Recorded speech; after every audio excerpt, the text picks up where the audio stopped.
Hello guys, कैसे हो आप सभी। स्वागत है आपका मेरे यूट्यूब चैनल में। आप देख रहे हैं डीपी पाठशाला यानी कि डीएलएड पाठशाला बच्चों।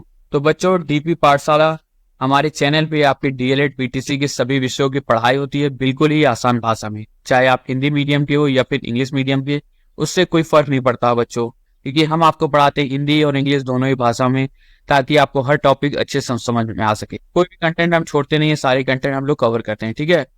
तो अगर आप ढूंढ रहे हो कि डीएलएड बीटीसी के सभी विषयों के सटीक, सरल और पूरी तरह से नोट्स आधारित वीडियोस, तो आप बिल्कुल सही चैनल पे आ गए हो बच्चों। चैनल को लाइक कर दे, सब्सक्राइब कर दे, वीडियो को लाइक कर दे, कमेंट करना ना भूले, बेल आइकन दबा दे और हमारा टेलीग्राम चैनल DLED_, पाठशाला को ज्वाइन कर ले। वहां पे आपको सारे नोट्स के पीडीएफ आपको फ्री में मिल जाएंगे, ठीक है बच्चों। तो कल की क्लासेस में हमने सामाजिक विज्ञान स्टार्ट की थी। 50 नंबर का ये आता है। हम इस तरीके से आपको पढ़ाएंगे कि 50 में 50 नंबर आपका आ जाए, ठीक है। सारे क्वेश्चन इसी से आएंगे, इससे बाहर से कुछ नहीं आने वाला, ठीक है बच्चों। तो चलो फिर स्टार्ट करते हैं आज का लेक्चर, रिवाइज करते हैं। पहले हमने कल की क्लासेस में क्या पढ़ा था, अब उसके बाद आगे की क्लासेस हम कंटिन्यू करेंगे, ठीक है। तो कल हमने पढ़ा था बाबर के बारे में, मुगल का कि उसकी कैसे नींव रखी गई, ठीक है।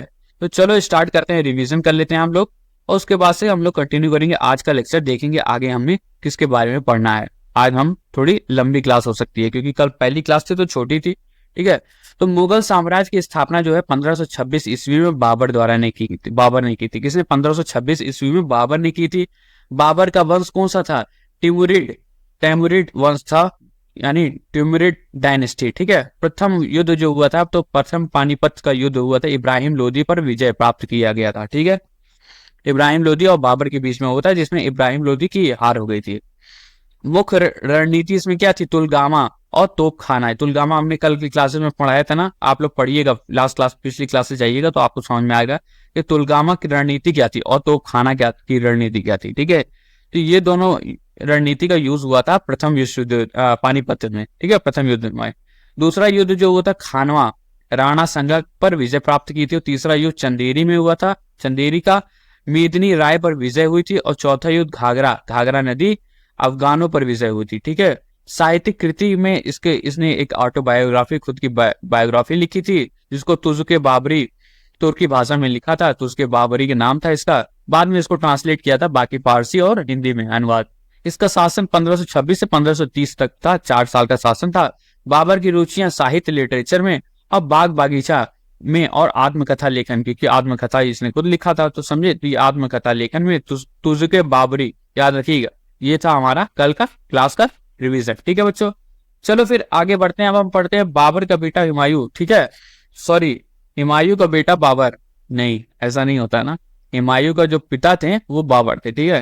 तो आगे चलते हैं, हम हुमायूं के बारे में पढ़ते हैं, हुमायूं का परिचय के बारे में, इंट्रोडक्शन, ठीक है। तो पूरा नाम क्या था? नसीरुद्दीन मोहम्मद हुमायूं। क्या नाम था पूरा? नसीरुद्दीन मोहम्मद हुमायूं, ठीक है।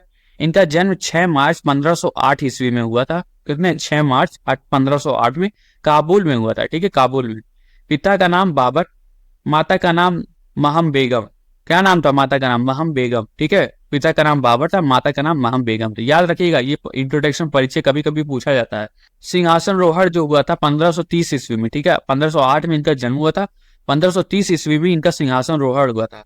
23 साल की उम्र में इन्हें सिंहासन पर बैठा दिया गया था। कितने साल में? 23 साल की उम्र में, ठीक है, 23 ईयर। मृत्यु इनकी हुई थी 26 जनवरी 1556 में, 1556 में दिल्ली में इनकी मृत्यु हो गई थी, ठीक है बच्चों। समझ में आया इंट्रोडक्शन। तो हुमायूं कौन थे? हुमायूं बेटे थे बाबर के, ठीक है, बाबर का बेटा हुमायूं, ठीक है। इनका पूरा नाम नसीरुद्दीन मोहम्मद हुमायूं था। इनका जन्म 6 मार्च 1508 ईस्वी में काबुल में हुआ। पिता का नाम बाबर और माता का नाम महम बेगम। सिंहासन रोहड़ इनका 1530 में हुआ था। 23 वर्ष की आयु में इनको सिंहासन पर बैठा दिया गया था। इनकी मृत्यु जो हुई थी वो 26 जनवरी भी 27 जनवरी, याद रखिए, 27 जनवरी 1556 में दिल्ली में हुआ था, ठीक है। आगे बढ़ते हैं, पढ़ते हैं हम लोग अब इसके बारे में। तो हुमायूं का प्रारंभिक शासन, मतलब प्रारंभिक शासन जो हुमायूं ने किया था उसके बारे में। तो अर्ली रीन्स ऑफ हुमायूं, इसके बारे में हम देखते हैं। तो पहला है सिंहासन ग्रहण। तो सिंहासन ग्रहण जो था वो कब हुआ, कैसे हुआ? तो बाबर की मृत्यु के बाद 1530 में बाबर की मृत्यु हुई। हुमायूं मुगल साम्राज्य का शासक बन गया। क्या बन गया? हुमायूं जो था मुगल साम्राज्य का शासक बन गया उस समय, ठीक है। उसका शासन काल मुश्किलों, डिफिकल्टी से भरा रहा, क्योंकि उसे अफगान शासक शेरशाह सूरी और अपने भाइयों ब्रदर्स से कड़ी चुनौतियां मिली, समझे। साम्राज्य पे तो बैठ गया था बाबर ने, लेकिन उसके भाई का विवाद भी था, भाई को भी गद्दी चाहिए थी। ठीक है, उधर से अफगान का जो शासक था शेर शाह सूरी, उससे भी लड़ाई हो रही थी, तो काफी सारे उसको मुश्किलों का सामना करना पड़ा। ठीक है, तो ये था आपका सिंहासन ग्रहण जो था उसका।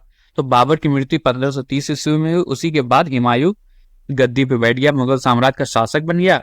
उसका शासनकाल जो था मुश्किलों से भरा रहा, क्योंकि उसे अफगान शासक शेर शाह सूरी और अपने भाइयों से कड़ी चुनौतियां मिली। ठीक है, आगे बढ़ते हैं, पढ़ते हैं हम लोग कौन कौन सी चुनौतियां थी, मुख्य चुनौतियां यानी मेजर चैलेंजेस जो बाबर को, हुमायूं को फेस करनी पड़ी। ठीक है, तो पहला आता गुजरात को बहादुर शाह, गुजरात का जो बहादुर शाह था उससे।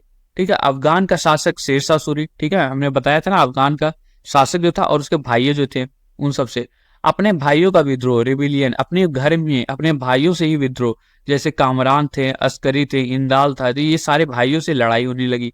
कमजोर प्रशासन, और प्रशासन जो था वीक होने लगा, और वित्तीय कठिनाई यानी फाइनेंशियल ट्रबल्स आने लगी, समझे, पैसे की भी कमी आने लगी, फाइनेंशियल डिफिकल्टीज आने लगी, और कमजोर प्रशासन होने लगा, वीक एडमिनिस्ट्रेशन होने लगा। तो ये सारी चीजें उसकी मुख्य चुनौतियां थी। क्या क्या थी? बाबर के बाद, बाबर तक तो सब ठीक था, जैसे ही हुमायूं आया, 1530 ईस्वी में उसने गद्दी सिंहासन पर बैठा, तो उसमें कई सारी चुनौतियां आई, जैसे गुजरात का बहादुर शाह, ठीक है, गुजरात का बहादुर शाह, अफगान का शासक शेर शाह सूरी, और अपने भाइयों का विद्रोह। ठीक है, और ऊपर से आपका प्रशासन भी कमजोर, और फाइनेंशियल कंडीशन भी आपकी कमजोर। ठीक है, वित्तीय कठिनाइयां। ठीक है, तो ये कुछ प्रमुख चुनौतियां थी। अब चुनौतियां तो थी, लेकिन राजा था भाई, तो राजा तो बैटल लड़ना उसको जानता है। ठीक है, बाबर का उसमें खून था, तो उसने क्या किया, उसने प्रमुख युद्ध किया, हुमायूं के प्रमुख युद्ध यानी मेजर बैटल ऑफ हुमायूं। कौन कौन से मेजर बैटल्स थे जो प्रमुख युद्ध थे हुमायूं के, थे इसको याद कर लेते हैं। ठीक है, तो पहला था चौसा का युद्ध यानी बैटल ऑफ चौसा, 1539 में, 1539 ईस्वी में बैटल ऑफ चौसा हुआ। ठीक है, अब इसमें क्या था, हाँ जी, तो बैटल ऑफ चौसा जो हुआ 1539 में, 1539 ईस्वी में, कहाँ पे हुआ, चौसा यानी बिहार में। ठीक है, बिहार में हुआ आपका। किसके किसके बीच में हुआ, प्रतिद्वंदी कौन से थे, हुमायूं और शेर शाह सूरी। शेर शाह सूरी जो था ना, उसका दुश्मन था। ठीक है, तो उससे उसके युद्ध हुई, क्या हुई, युद्ध हुई। ठीक है, तो शेर शाह सूरी से उसका युद्ध हुआ। परिणाम क्या हुआ, हुमायूं पराजय यानी हुमायूं को डिफीट मिल गया, और शेर शाह का बढ़ता प्रभाव उस पर भारी पड़ गया। ठीक है, तो हुमायूं की पराजय हो गई। ठीक है, हुमायूं हार गए। महत्व क्या था, हुमायूं ने यमुना नदी में कूदकर जान बचाई, और शेर शाह सूरी ने की उपाधि धारण की, समझे, शेर शाह सूरी ने। ठीक है, तो शेर शाह ने शेर शाह सूरी की उपाधि धारण कर ली। तो ये था आपका हुमायूं का प्रमुख युद्ध यानी बैटल ऑफ चौसा जो हुआ था। ठीक है बच्चों, तो ये था आपका battle of Chausa. Battle of Chausa आपका कब हुआ था, 1539 में, 1539 ईस्वी में। आपका चौसा जो था यानी वर्तमान में बिहार है, भारत में, यमुना नदी के किनारे स्थित है। ठीक है, इसमें प्रतिद्वंदी कौन थे, हुमायूं मुगल सम्राट की तरफ से, और शेर शाह सूरी अफगान नेता थे। ठीक है, शेर शाह सूरी जो था अफगान नेता थे। ठीक है बच्चों, तो इस दोनों के बीच में लड़ाई हुई। शेर शाह सूरी ने क्या किया था, पहले ही बंगाल और बिहार पर कब्जा कर लिया था, समझे, पहले ही बंगाल पर उसने कब्जा किया था और बिहार पे भी कब्जा किया था, और मुगलों को चुनौती दे रहा था, समझे, वो चुनौती दे रहा था मुगलों को।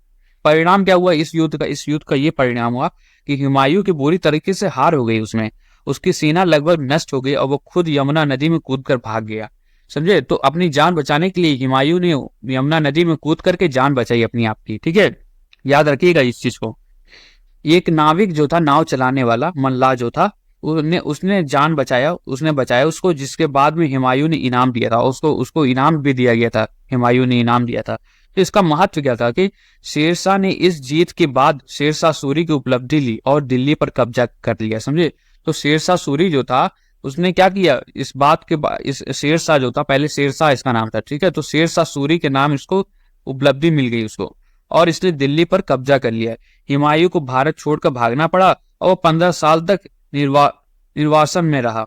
यह युद्ध मुगल साम्राज्य के लिए एक बड़ा झटका था, लेकिन बाद में हुमायूं ने 1555 में फिर से दिल्ली पर कब्जा कर लिया था। ठीक है, तो बाद में फिर से कब्जा कर लिया था।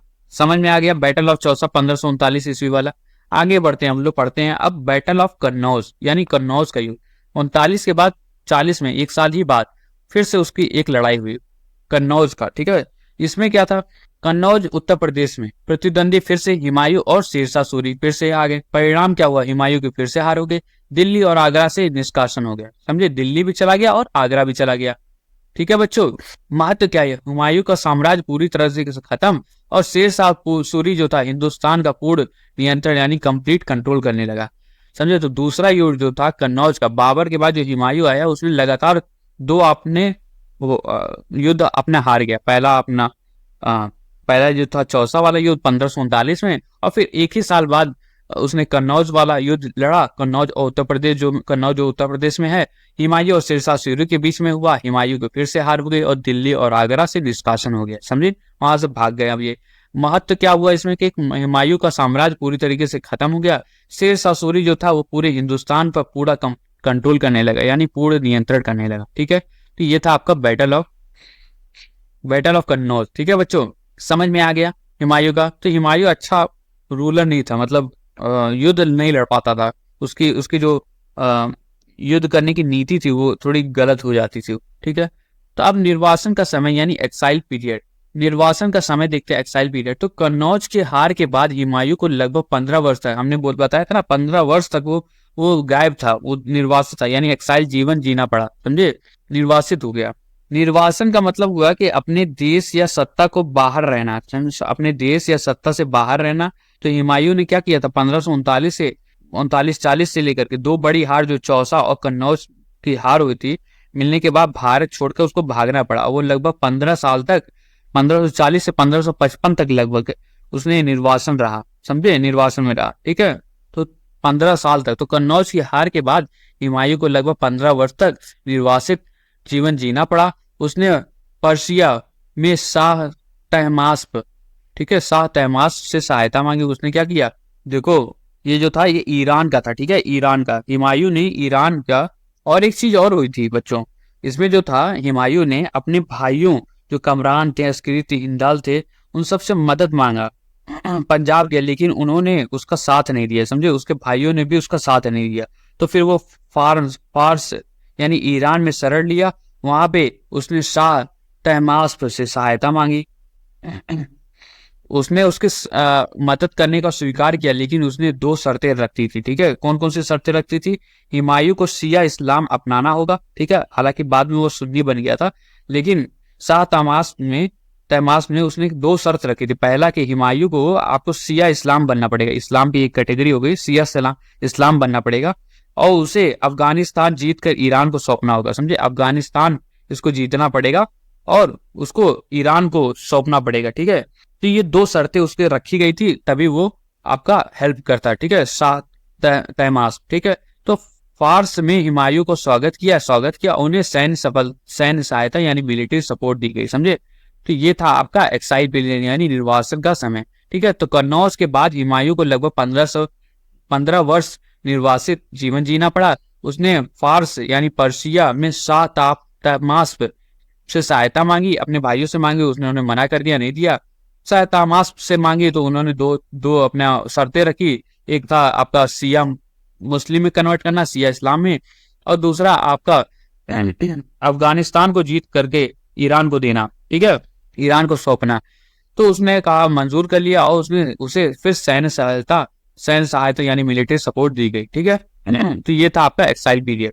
अब भारत वापसी हुई और पुनः स्थापना यानी रिटर्न एंड रिस्टोरेशन। ठीक है, तो 1500 हमने बोला ना, 1555 में ईस्वी में हुमायूं ने पंजाब और दिल्ली पर पुनः अधिकार कर लिया। फिर क्या किया, फिर से आया हुमायूं और उसने पंजाब और दिल्ली, वो सारी मिलिट्री का जो सपोर्ट मिली थी उसको ईरान से, तो सारी सपोर्ट से उसने पंजाब और दिल्ली को फिर पुनः अधिकार कर लिया। शेरशाह के उत्तराधिकारी यानी सक्सेसर जो थे, शेरशाह के बाद जो थे, जैसे ही वो शेरशाह गए उसके बाद से इन्होंने उस पर कब्जा कर लिया पंजाब और दिल्ली पे। और जो सक्सेसर थे यानी उत्तराधिकारी थे शेरशाह सूरी के, ठीक है, जो आने वाले जो वंश थे जो और थे, तो वो सब कमजोर थे, जिनका फायदा उठाकर हुमायूं ने सत्ता पुनः प्राप्त कर ली। समझे, शेरशाह सूरी जब तक था तब तक वो नहीं आया हुमायूं। जैसे शेरशाह सूरी गया और उसके बाद कोई उत्तराधिकारी आया उसके बाद, तो उस पे वो कमजोर निकले वो सारे, तो उसका फायदा उठा करके हुमायूं ने सत्ता को फिर से पलट दिया और अपने में सत्ता ले ली। उसने भारत में दोबारा मुगल साम्राज्य की नींव रखी, फिर से जो मुगल साम्राज्य खत्म हो रहा था उसको फिर से रिस्टेब्लिश कर दिया। ठीक है, और मुगल रीस्टेब्लिशमेंट और मुगल एम्पायर हो गया। तो 1555 ईस्वी में, ठीक है, आपका काम कब भागा था ये 15 वर्ष में, 1540 में, ठीक है, 1540 में इसने भागा था। ये क्या है देखो, हाँ पेन कहाँ गया, हाँ जी बच्चों, तो देखो 1540 में, 1539 में उसका एक युद्ध हुआ, फिर 1540 में युद्ध हुआ। दोनों युद्ध के बाद जब इसने हार मान गई हर जगह से, दिल्ली से, आगरा से, तो ये भाग निकला, 1540 में भाग ही निकला। और फिर 15 वर्ष तक ये गायब रहा। फिर 1555 में, ठीक है, जब सारी चीजें, जब शेर शाह सूरी खत्म हो गया, उसके उत्तराधिकारी आ गए तो वो कमजोर हो गए, फिर उस पर हक बना दिया और सत्ता को वापस ले लिया, पंजाब और दिल्ली को फिर पुनः अधिकार से कब्जा कर लिया। उसने भारत में फिर से दोबारा मुगल साम्राज्य की नींव खत्म हो गई थी शेर शाह सूरी के होने की वजह से, उसने फिर से स्टैब्लिश कर दिया मुगल एम्पायर, ठीक है। अब उसकी डेथ देखते हैं। तो 1555 में वो आया, 1556 में यानी एक साल में हुमायूं की मृत्यु दिल्ली में, दिल्ली के शेर मंडल पुस्तकालय की सीढ़ियों से गिरने से हो गई, समझे, बताओ, लाइब्रेरी से गिर गया बेचारा, ठीक है, एक साल में। दो युद्ध हुई तब नहीं मरा, भाग निकला, ठीक है। अब मरते मरते देखो, वो यही है कि मौत किसी का पीछा छोड़ती नहीं है, ठीक है। तो जब उसकी मौत लिखी थी भाई, तो एक साल बाद हुमायूं का पुस्तकालय की सीढ़ी से गिर के मर गया, बताइए। उसके बाद क्या हुआ, उसके बाद उसका पुत्र जो था अकबर मुगल सिंहासन पर बैठा, समझे। तो हुमायूं का जो अकबर जो था हुमायूं का उत्तराधिकारी थे, ठीक है, पुत्र थे। तो बाद में अकबर उसके सिंहासन पर बैठा। तो ये था आपका हुमायूं के बारे में बच्चों, समझ में आया अच्छे से। अब हम पढ़ते हैं हुमायूं की साहित्यिक उपलब्धियां, क्या साहित्यिक उपलब्धियां थी हुमायूं की, ठीक है, आइए देखते हैं। यानी लिटरेट, पहले इसके पापा जो थे वो ऑटोबायोग्राफी लिखते थे, समझे, पिताजी, कई सारी चीजें, उनको साहित्यिक बहुत पसंद था, ठीक है। तो हुमायूं का क्या साहित्यिक उपलब्धियां थी, तो हुमायूं जो थे एक विद्वान यानी स्कॉलर थे, कला प्रेमी यानी आर्ट लवर थे, और विज्ञान प्रेमी, साइंस भी थे, साइंस इंथुसियासिस्ट, ठीक। तो साइंस प्रेमी भी, विज्ञान प्रेमी भी थे। उनकी आत्मकथा, उन्होंने भी आत्मकथा लिखी अपनी, जिसका नाम था हुमायूं नामा। क्या नाम था, हुमायूं नामा। उसकी बहन गुलबदन बेगम, उसकी बहन जो थी गुलबदन बेगम ने लिखी थी उसके बारे में, ठीक है। गुलबदन बेगम ने उसके बारे में लिखी थी उसकी किताब में हुमायूं नामा, आत्मकथा में, ठीक है। यह पुस्तक हुमायूं के जीवन और मुगल दरबार यानी मुगल कोर्ट की प्रमुख घटनाओं का वर्णन थी, ठीक है। तो उसकी बहन ने लिखा था, गुलबदन बेगम ने, उसके बारे में, उसके जीवन के बारे में, उसके मुगल दरबार यानी मुगल कोर्ट के बारे में कि क्या क्या प्रमुख घटनाएं हुई थी उसका वर्णन किया था। समझ में आया, उसकी बहन ने, गुलबदन बेगम ने लिखा था, ठीक है। निष्कर्ष क्या हुआ, आइए देखते हैं।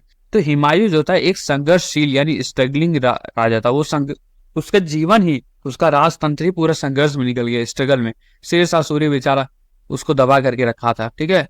तो राजा था जिसने कई कठिनाइयों का सामना करा, भागा भी, अपनी जान बचा करके फिर से कब्जा कर लिया वो, और अंततः अपने साम्राज्य को पुनः प्राप्त कर लिया, समझे। स्ट्रगल, अपनी कठिनाइयों से लड़ करके उसने फिर से अपना साम्राज्य को पुनः प्राप्त किया। उसकी मृत्यु के बाद उसका पुत्र अकबर मुगलों को भारत में एक ऐसा महान साम्राज्य के रूप में स्थापित किया। उसकी मृत्यु जब हुई तो उसका जो पुत्र था अकबर मुगलों को भारत में एक ऐसा महान साम्राज्य बना दिया कि वो आगे जाकर के 300 साल तक चला, ठीक है।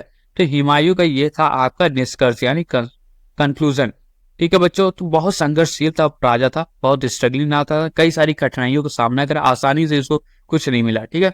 अब इसमें हमने पढ़ते हैं शेर शाह सूरी के बारे में। शेर शाह सूरी के बारे में हमने कई बार पढ़ा कि शेर शाह सूरी से, शेर शाह था, फिर इसने हुमायूं से लड़ाई हुई तो शेर शाह सूरी बन गया, ठीक है, कब्जा कर लिया दिल्ली वगैरह पे। तो शेर शाह सूरी के बारे में चलिए पढ़ लेते हैं। शेर शाह सूरी थे कौन, इनको इंट्रोडक्शन देखते हैं। इनका नाम, पूरा नाम था फरीद खान। क्या नाम था, फरीद खान बच्चों, ठीक।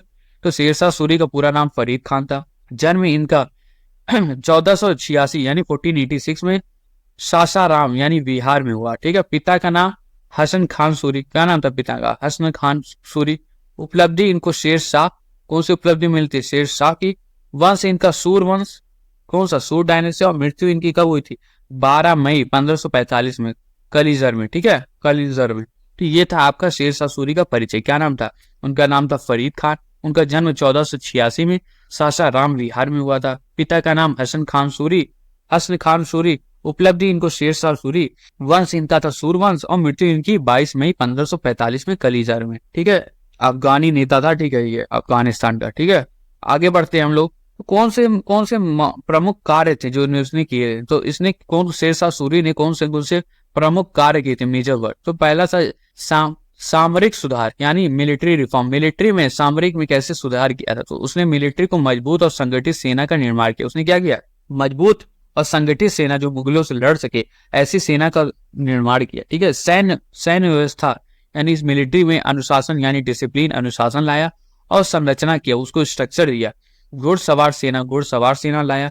तोपखाना उस समय केवल मुगलों के पास था, तो इसने भी तोपखाना लाया। तोपखाने यानी आर्टिलरी इसका कुशल उपयोग किया। ठीक है, ये सारी चीजें का उसने उपयोग किया। तो इसने सामरिक सुधार में क्या किया, मिलिट्री रिफॉर्म में मजबूत किया उसको और संगठित किया, संगठित सेना का निर्माण किया।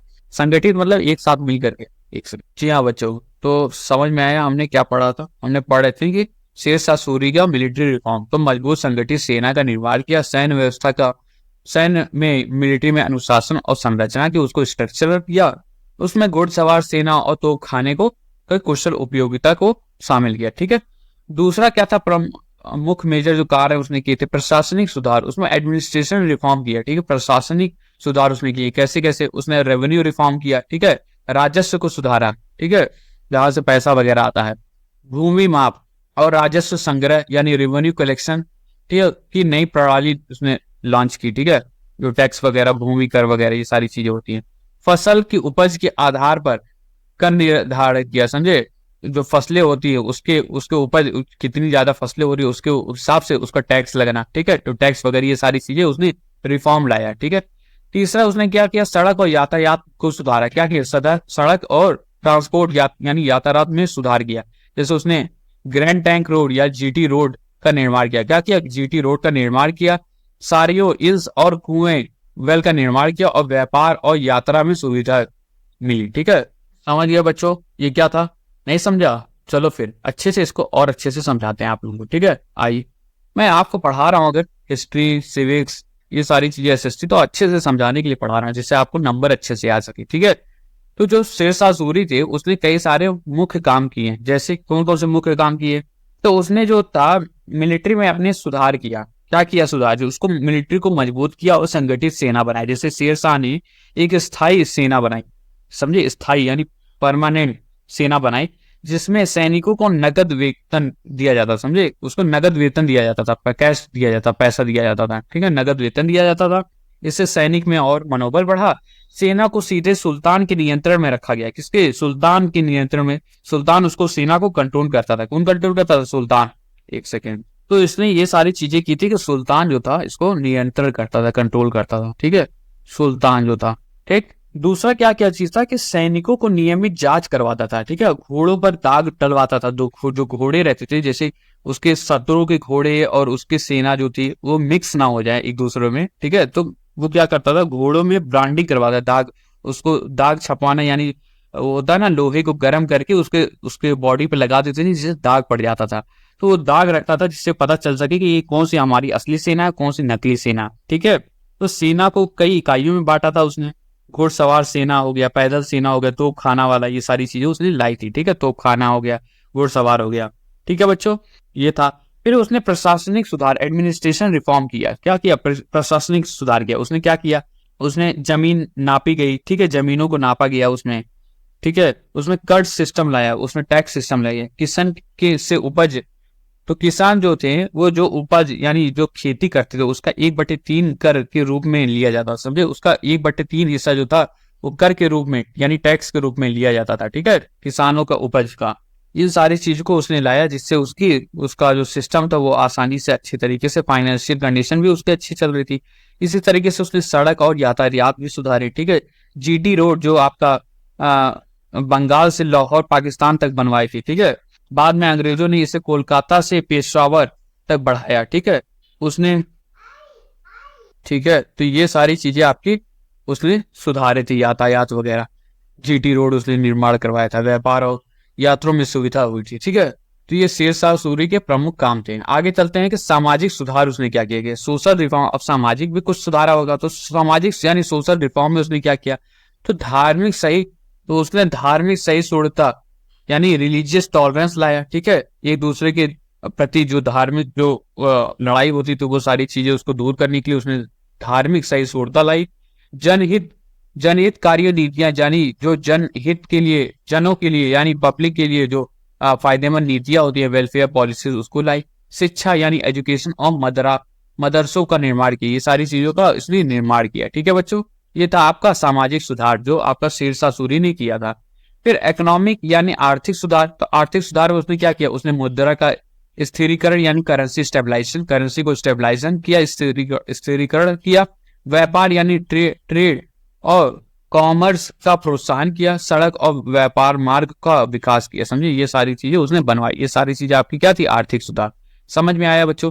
तो ये था आपका शेरशाह सूरी के प्रमुख काम। इसने इतनी डिटेल में आपको पढ़ने की जरूरत नहीं है, आप ये लिखेंगे इसमें कि कौन कौन से काम किए। इसमें स्मारक मिलिट्री रिफॉर्म, स्मारक सुधार किया, इसने मजबूत और संगठित सेना का निर्माण किया, डिसिप्लिन वगैरह से नया प्रशासनिक सुधार किया, सड़क और यातायात को सुधारा, कर वगैरह उसने लाया। ठीक है, घोड़ों पे छाप लगवाता था जिससे उसकी असली सेना और नकली सेना में पता चल सके। सामाजिक सुधार उसने किए, रिलीजियस टॉलरेंस को बढ़ाया। ठीक है, जनहित नीतियों को लाया, शिक्षा और मदरसा को बनवाया। आर्थिक सुधार में उसने मुद्राओं को स्थिरीकरण किया, स्थिरीकरण, व्यापार को बढ़ाया, कॉमर्स को बढ़ाया, रोड्स और व्यापार मार्गों को बनाया। ठीक है, ये सारी चीजें उसके वो थे। उसने कौन कौन से युद्ध लड़ा था, तो बैटल ऑफ चौसा, ठीक है, जो चौसा पहला युद्ध था हुमायूं का, उसने उसको लड़ाया था। तो चौसा का युद्ध यानी बैटल ऑफ चौसा 1539 ईस्वी में। ठीक है, फिर बैटल ऑफ कन्नौज 1540। तो जो आपका बैटल ऑफ जो युद्ध आपका उसका था, क्या बोलते हैं, हुमायूं का, वही युद्ध आप इसमें भी लिख सकते हैं। जो बैटल ऑफ चौसा हुआ जिसमें हुमायूं पर विजय उसको प्राप्त मिल गई, और कन्नौज का युद्ध हुआ, ठीक है, जिसमें हुमायूं को हराकर दिल्ली और आगरा पर कब्जा कर लिया था। ठीक है, तो ये दोनों चीज आप पहले ही पढ़ लिए हो। आगे देखते हैं कि इसकी मृत्यु कैसे हुई। ठीक है, इसकी मृत्यु के बाद 10 साल बाद वो आ गया था 1555 में। ठीक है, हुमायूं। तो इसकी मृत्यु हुई कैसे? तो 1545 ईस्वी में कलिजार के किले यानी कलिजार के किलों पर घेरा डालते समय बारूद के विस्फोट यानी गन पाउडर एक्सप्लोजन से शेरशाह की मृत्यु हो गई। समझे, ये क्या कर रहे थे, ये एक घेरा डाल रहे थे, समझे, चारों तरफ से घेर रहे थे कलिजार फोर्ट को। ठीक है, तो वहां पे एक बारूद का विस्फोट हुआ, उससे उसकी इनकी मृत्यु हो गई। ठीक है, बारूद का विस्फोट से, गन पाउडर एक्सप्लोजन से। ठीक है, तो शेरशाह की मृत्यु के बाद उनका पुत्र जो था इस्लाम शाह, क्या नाम था, इस्लाम शाह, वो राजा बन गया, लेकिन वह उतना शक्तिशाली पावरफुल नहीं था। इसी के लिए क्या हुआ, फिर से जब हुमायूं आया तो उस पे शेरशाह के पुत्र पे जो सिंहासन पे बैठा हुआ था उसको हटा करके कब्जा कर लिया दिल्ली पे और आगरा पे। ठीक है बच्चों, तो ये था उसकी मृत्यु 1545 ईस्वी में हुई थी। कलिजार फोर्ट को घेरा डालते समय बारूद का विस्फोट हुआ, उससे उसकी मृत्यु हुई। निष्कर्ष क्या हुआ, कंक्लूजन, तो शेरशाह सूरी एक महान प्रशासक यानी ग्रेट एडमिनिस्ट्रेटर था, प्रशासक था, कुशल सेनापति और सेनापति भी अच्छा था। 2 युद्ध उसने हुमायूं को हराया था। ठीक है, साहसी शासक था। ठीक है, तो साहसी शायक था यानी ब्रेव रूलर था, बहादुर था। उसने मुगल साम्राज्य को कुछ समय के लिए समाप्त कर दिया था। वो अगर रहता ना और ज्यादा तो मुगल साम्राज्य होता ही नहीं, खत्म कर दिया होता। ठीक है, तो उसने मुगल साम्राज्य को कुछ समय तक के लिए समाप्त कर दिया, लेकिन उसकी मृत्यु के बाद हुमायूं ने पुनः मुगलों का साम्राज्य स्थापित किया। अब उसकी मृत्यु जब हो गई, वो बहादुर सेना जो ग्रेट प्रशासनक था, कुशल सेनापति था और साहसी शासक था, उसकी जब मृत्यु हो गई तो उसने उसकी मृत्यु का फायदा उठा करके हुमायूं ने फिर से दिल्ली और आगरा वगैरह पे हर जगह कब्जा कर लिया, और फिर कब्जा करने के बाद उसको हथिया लिया। ठीक है बच्चों, तो ये था आपका शेरशाह सूरी के बारे में। हुमायूं के बारे में आपने पढ़ लिया था, शेरशाह सूरी के बारे में हमने पढ़ा दिया। फिर से आइए रिवीजन कर लेते हैं हम लोग कि हमने क्या क्या पढ़ा था हुमायूं के बारे में और शेरशाह सूरी के बारे में। ठीक है,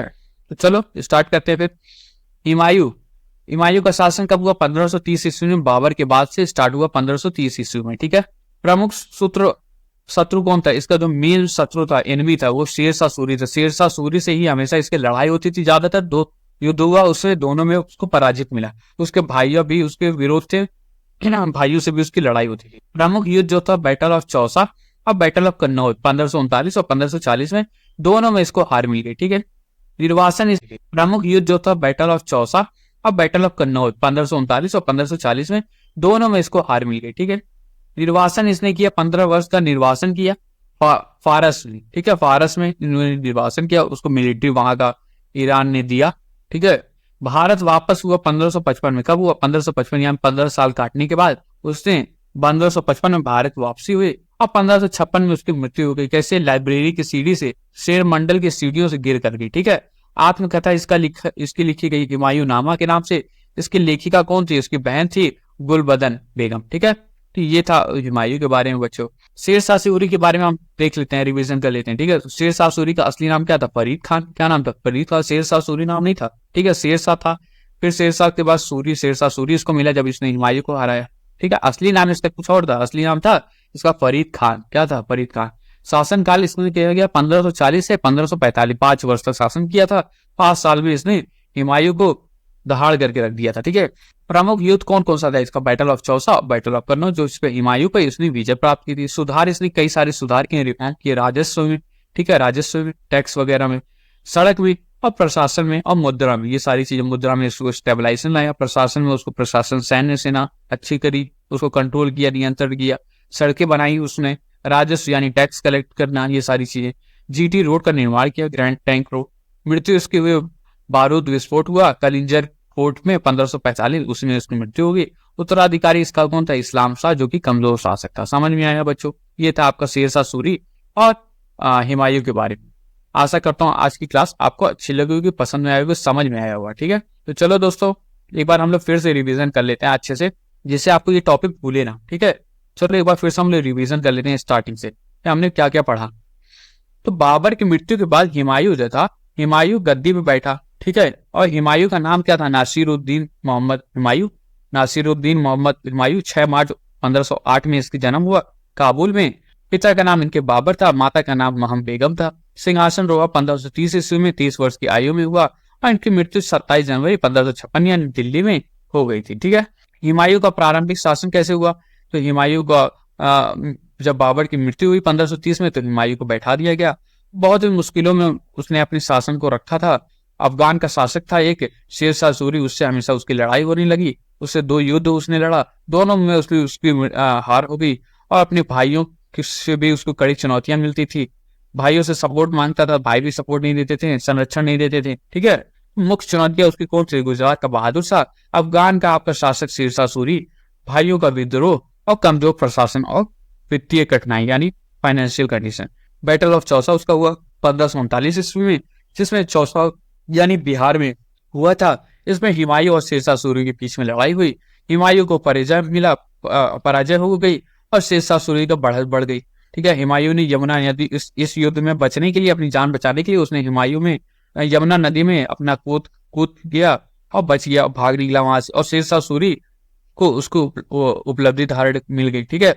फिर हुआ बैटल ऑफ कन्नौज। कन्नौज का युद्ध हुआ 1540 ईस्वी में, कन्नौज यानी उत्तर प्रदेश में।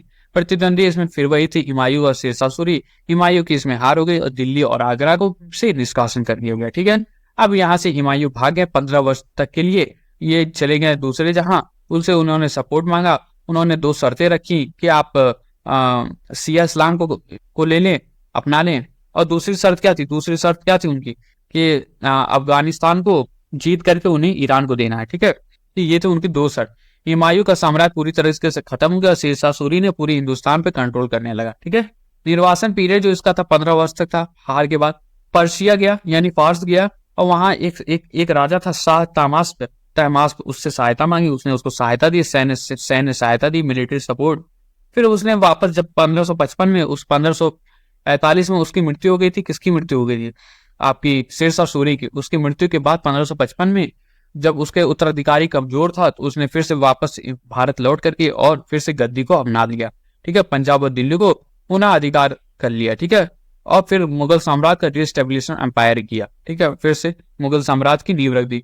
मृत्यु उसकी कैसे हुई? मृत्यु उसकी आपके पुस्तकालय में, शेर मंडल एक पुस्तकालय था, वहां पे उसकी मृत्यु हो गई, सीढ़ी से गिर कर गई, ठीक है। उसकी बहन, उसका जो पुत्र था अकबर, उसके सिंहासन फिर बैठा। हुमायूं के साहित्यिक उपलब्धियां क्या क्या थी? उस स्कॉलर था, अच्छा कला प्रेमी था, विज्ञान प्रेमी था, ठीक है। उसकी आत्मकथा हुमायूं नामा उसकी बहन गुलबदन बेगम ने लिखी थी, ठीक है। यह पुस्तक हुमायूं के जीवन काल और मुगल कोर्ट के बारे में घटनाओं का वर्णन किया था, ठीक है। ये सारी चीजें आपकी थी, क्या थी? ये सारी चीजें आपकी हुमायूं के बारे में थी। स्ट्रगलिंग था रूलर। शेर शाह सूरी के बारे में हमने पढ़ा। शेर शाह सूरी फरीद खान नाम था, 1486 में इसका जन्म हुआ था बिहार में। हसन खान सूरी का पिता थे इनके। उपलब्धि इनको शेरशाह मिला था, वंश इसका सूर वंश। और मृत्यु इनकी 22 मई 1545 में कलिजार कोर्ट में बारूद के बम से इनकी मृत्यु हो गई थी, ठीक है बच्चों। कुछ मुख्य कार्य इसने किए थे: सामरिक सुधार, मिलिट्री रिफॉर्म, प्रशासनिक सुधार, राजस्व सुधार, आपका सड़क और यातायात सुधार, ये सारी चीजें, ठीक है। सामाजिक सुधार उसने किए, आर्थिक सुधार किए, और कुछ युद्ध हुए थे जो हुमायूं के साथ, बैटल ऑफ चौसा और बैटल ऑफ कन्नौज, ये सारे युद्ध लड़े और जीता। फिर 1545 में कलिजर की फोर्ट में घेरा डालते समय बारूद के विस्फोट से इसकी मृत्यु हो गई, और इसका पुत्र जो था इस्लाम साहब वो राजा बन गया, लेकिन वो शक्तिशाली नहीं था, पावरफुल नहीं था, समझे।